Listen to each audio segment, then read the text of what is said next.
Previous lecture में मैंने बात करी थी कि अपन डिजाइन कंस्ट्रेंट कौन से थे, अपन कौन से कंस्ट्रेंट को देख रहे थे। उसके बाद मैंने ओवरव्यू की बात करी थी, एनालिसिस टास्क की बात करी थी कि कौन से जो स्टेप्स हैं अपन परफॉर्म करेंगे। तो पहला और दूसरा स्टेप हम ऑलरेडी डिस्कस कर चुके थे। तीसरा स्टेप है मॉडलिंग।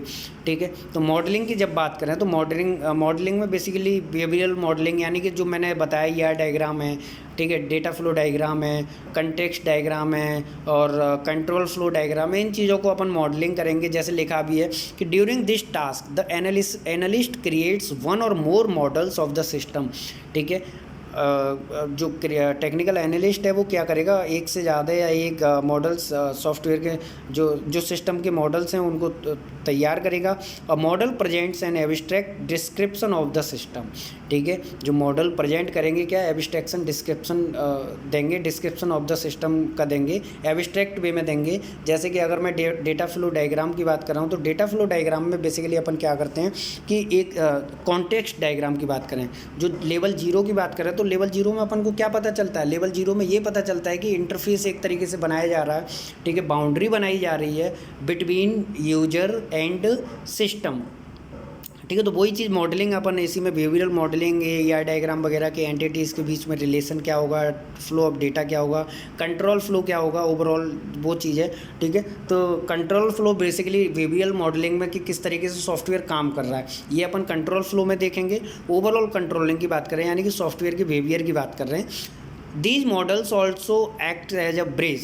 ठीक है, अगर मॉडल्स की बात करें तो कैसे काम करते हैं, a bridge between the user, customer and the developer. ठीक है, उसके बाद है as the models are easily understand and the developer, as the models are easily understandable by all the parties. Generally, all models simplify the situation and picks out most important aspect of a situation। अगर ऐसा अपन कर रहे हैं modelling, अगर starting में ही अपन कर दे रहे हैं तो अपन का जो रिक्वायरमेंट है, कंट्रोल फ्लो है, ये सब चीज़ें अपन को पता लग जाएंगी। ठीक है, तो ये चीज़ें कर रहे हैं अपन। नेक्स्ट स्टेप है स्पेसिफिकेशन। अगर एक बार अपन मॉडलिंग कर दी हैं, सब कुछ रिक्वायरमेंट अपन को पता चल गई हैं, तो next step will be specification. Specification basically क्या है कि एक SRS से रिलेटेड है। अगर और ये एग्रीमेंट भी है एक तरीके से यूजर और जैसे SRS क्या करता है, एक एग्रीमेंट डॉक्यूमेंट है। ठीक है, जो कस्टमर और डेवलपर के बीच में होता है, या जो भी ये पार्टीज, दो पार्टीज़ के बीच में अपन कर रहे हैं। तो लिखा भी है कि it is an agreement between the end user, यानी एंड यूजर मतलब customer, and the system developer. उसके बीच में स्पेसिफिकेशन है कि जो भी रिक्वायरमेंट्स गैदरिंग हुई हैं, एनालिसिस करने के बाद अपन के पास ये रिक्वायरमेंट बची हैं, प्रॉब्लम स्टेटमेंट ये है, अपन को ये डिलीवरी डेट रहेगी और ये सब कुछ इस तरीके से करेंगे, अपन लिखेंगे उसमें, वो चीज़ है। उसके बाद है generally the specification is a document that completely describe what the proposed system should do without describing how the system will do it। ठीक है, अपन कि कैसे कैसे करेगा, ये सब चीज़ें ना बजाय करने के अपन क्या करेंगे कि ये क्या करना चाहिए। ठीक है, अपन किस पे फोकस कर रहे हैं कि ये क्या चीज़, अपन जो फंक्शनिंग क्या दे रहे हैं उस पे नहीं कि अपन बता दें कि ये ऐसा ऐसा भी कर सकता है या ऐसा करेगा, अपन उसमें करना चाहिए। ठीक है, यानी इस सिस्टम को करना पड़ेगा। अपन ऐसा कुछ भी नहीं देते स्टेटमेंट कि ये ऐसा करेगा ऐसा करेगा, अपन को बताना पड़ेगा कि इस तरीके का करना चाहिए। ठीक है, the basic goal of the requirement phase is to produce the SRS। इसका जो बेसिक गोल है इस फेज़ का वो है कि is to produce the SRS बनाना। ठीक है, उसके बाद है वैलिडेशन की बात करें। नेक्स्ट स्टेप है वैलिडेशन क्राइटेरिया।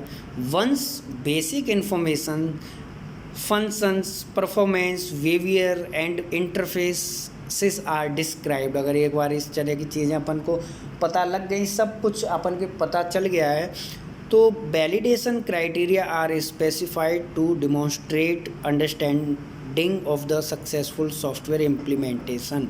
अगर एक बार इन चीज़ों के मैं मॉडलिंग वगैरह कर लिया हूँ, SRS सब कुछ बन गया, तैयार हो गया, उसके बाद मैं वैलिडेशन क्राइटेरिया सेट करूँगा कि ये यानी कि एक डिमॉन्स्ट्रेशन, एज ए डिमॉन्स्ट्रेशन मैं यूज़ करूँगा या विजुलाइज करके देखूँगा कि हाँ ये ऐसे काम करेगा।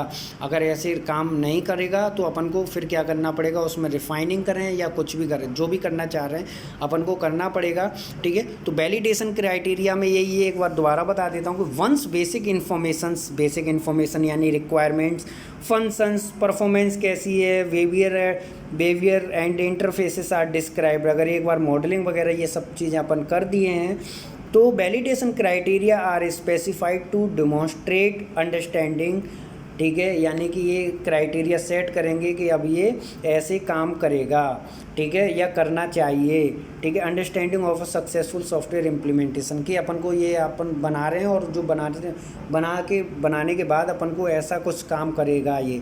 ठीक है, ये क्राइटेरिया सेट कर रहे हैं क्योंकि टेस्टिंग, वैलिडेशन मतलब टेस्टिंग करवाएंगे अपन, एक्सेप्टेंस टेस्टिंग है, यूजर टेस्टिंग है, अल्फ़ा बीटा गामा इस तरह की टेस्टिंग होती है। तो वैलिडेशन यानी कि दूसरे से करवा रहे हैं अपन, तो क्राइटेरिया सेट करेंगे कि हाँ अब ये अगर ये अदर पार्टी अगर इम्प्लीमेंटेशन करने के बाद अगर चेक करे तो इस तरह का क्राइटेरिया अपन देंगे उसमें कि हाँ ये इस पे फुलफ़िल हो। ठीक है, इन कंडीशंस को फुलफ़िल करे। उसके बाद है रिव्यू में देखेंगे कि as the last step the review is conducted to check the progress of the project. Last में अपन का प्रोजेक्ट क्या चल रहा है, कैसे चल रहा है, ये सब चीज़ें देखेंगे। And to check whether all the work is perform well according to the user requirement, कि सब कुछ उसके अकॉर्डिंग चल रहा है कि नहीं चल रहा है, जो यूजर की रिक्वायरमेंट अपन लिए हैं उनके अकॉर्डिंग काम कर रहा है कि नहीं कर रहा है। रिव्यू मतलब एक तरीके से अपन वेरिफिकेशन कर रहे हैं। ठीक है, during the reviewer members may give their comments, कुछ कमेंट्स दे सकते हैं, जैसे कि फीडबैक है, कमेंट है, उसको बढ़ाई कर सकते हैं उसकी कि हाँ ये ऑन द वर्क डन के किए गए काम पे अपन बढ़ाई करें कि हाँ बहुत अच्छा करें, वेल डन, ये जो भी एप्रिसिएशन है कमेंट्स वगैरह कर सकते हैं कि यार इसमें ये ऐसे होते तो इस तरीके से, तो ये चीज़ें देखेंगे। ठीक है, उसके बाद है the work and as a result of review. ठीक है, modify function, performance, information, representations, constraints और वैलिडेशन क्राइटेरिया।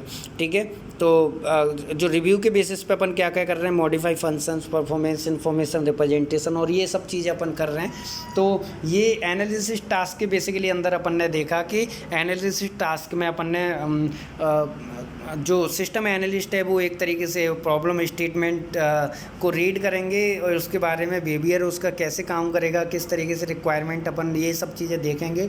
बेसिकली एक प्रोसेस मैंने बताया कि एक प्रोसेस है जिसमें अपन डिस्कवरी कर रहे हैं कि स्पेसिफिकेशन सिस्टम की डिजाइनिंग के बारे में पढ़ रहे हैं, उसके बाद उसको इम्प्लीमेंटेशन करने की कोशिश कर रहे हैं कि किस तरीके इम्प्लीमेंट करने की कोशिश कर रहे हैं कि किस तरीके से काम करा जाएगा। ठीक है, तो पहला स्टेप्स मैंने जो बताए, एलोकेशन होने के बाद कुछ सर्टेन स्टेप्स थे, अपन के पास 6 स्टेप्स थे जिनमें मैंने बताया, जैसे पहला स्टेप मैंने बताया था प्रॉब्लम रिकॉग्निशन, उसमें प्रॉब्लम आइडेंटिफाई करने की कोशिश करेंगे, देन अपन सिंथेसिस करेंगे, प्रॉब्लम इवैल्यूएशन एंड सिंथेसिस।